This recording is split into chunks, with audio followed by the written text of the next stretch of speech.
Assalamualaikum warahmatullahi wabarakatuh. Perkenalkan, nama saya Elisa Lulmaknun.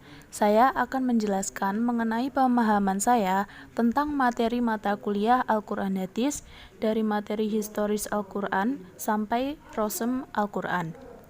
Baik, mari kita mulai. Bisa dilihat, ini merupakan peta konsep dari materi yang akan kita bahas. Materi pertama yang akan kita bahas adalah historis Al-Quran dan Nuzulul Al-Quran. Al-Quran adalah kitab suci umat Islam yang diturunkan oleh Allah kepada Nabi Muhammad SAW melalui perantara malaikat Jibril yang berlangsung secara berangsur-angsur selama 22 tahun, 2 bulan, dan 22 hari atau rata-rata 23 tahun, dan membacanya akan mendapat pahala. Al-Quran diturunkan sebagai petunjuk bagi manusia menuju kebahagiaan di dunia dan akhirat, sebagai penjelasan ajaran-ajaran dan hukum-hukum syariat Islam untuk kebaikan manusia di saat hidup maupun mati, serta sebagai pemisah antara hak dan yang batil. Nabi Muhammad SAW menerima wahyu pertama kali pada usia 40 tahun saat berada di Gua Hira pada tanggal 17 Ramadan. Ayat pertama yang turun adalah surat Al-Alaq ayat 1-5. Dari peristiwa penerimaan wahyu pertama, maka dapat ditetapkan nuzulul Quran yang sering dirayakan umat Islam sekarang ini. Biasanya, nuzulul Quran diadakan saat pertengahan bulan Ramadan. Materi ini saling berkaitan antara sejarah dan nuzulul Quran. Selanjutnya adalah Maki, Madani, dan Asbabun Nuzul. Nah, karena Al-Quran diturunkan secara berangsur-angsur atau mutawatir seperti penjelasan materi sebelumnya, ayat Al-Quran terbagi menjadi dua jenis, yaitu ayat Maki dan ayat Madani.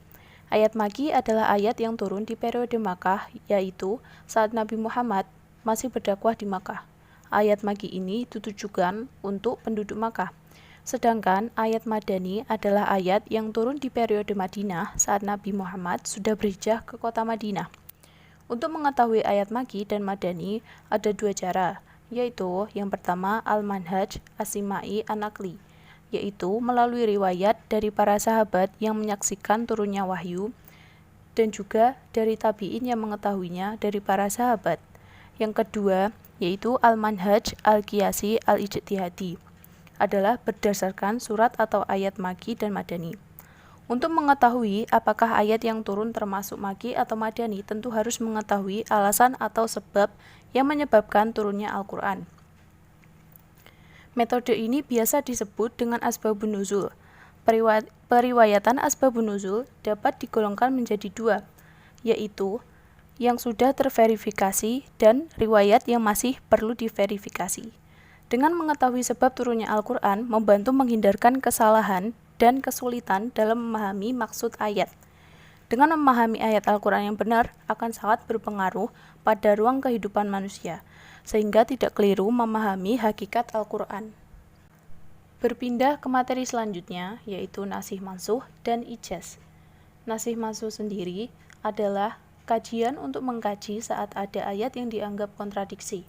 Seperti yang kita tahu, ayat Al-Quran memiliki makna yang universal yang menyebabkan banyak pemahaman. Nasih sendiri adalah ketentuan hukum yang datang kemudian, guna membatalkan atau mencabut atau menyatakan berakhirnya masa pemberlakuan hukum yang terdahulu, sehingga ketentuan yang berlaku adalah yang ditetapkan belakangan. Sedangkan mansuh adalah hukum syara yang diambil dari dalil syara yang sama, yang belum diubah dengan dibatalkan dan diganti dengan hukum syara yang baru yang datang kemudian. Nasih mansuh dilakukan karena ada beberapa hukum di Al-Quran yang hanya bisa dilakukan pada masa terdahulu sehingga bisa disesuaikan dengan perkembangan zaman. Nasih mansuh terbagi menjadi 4, yaitu nasah Al-Quran dengan Al-Quran, nasah Al-Quran dengan sunnah, nasah sunnah dengan sunnah, dan nasah sunnah dengan Al-Quran.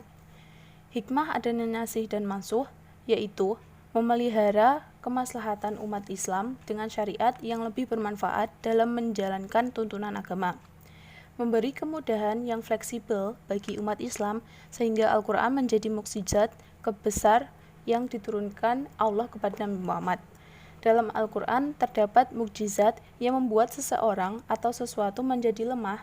Ini disebut dengan ijaz. Pada masa Nabi Muhammad, sebagai mukjizat yang digunakan untuk melemahkan orang kafir Quraisy yang banyak menentang perintah Allah. Karena orang kafir Quraisy banyak menantang untuk membuktikan kenabian Nabi Muhammad. Isi Al-Quran dijaga oleh Allah sampai sekarang, sehingga mukjizatnya dapat dirasakan manusia sepanjang zaman. Untuk itu, kita akan membahas tentang Rasam Al-Quran.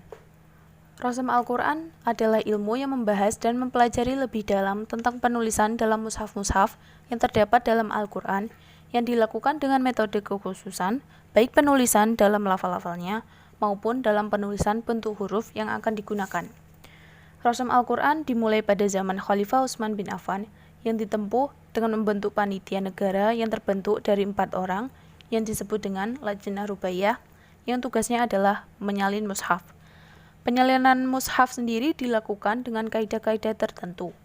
Para ulama meringkas kaidah mushaf Utsmani menjadi 6 istilah, yaitu al-hadzf atau membuang, meniadakan atau menghilangkan suatu huruf, al-jiyadah atau penambahan seperti menambah huruf, al-hamzah atau salah satu kaidah penulisan bahwa apabila hamzah yang berharokat sukun, badal atau penggantian, dan wasol dan fasal, penyambungan dan pemisahan.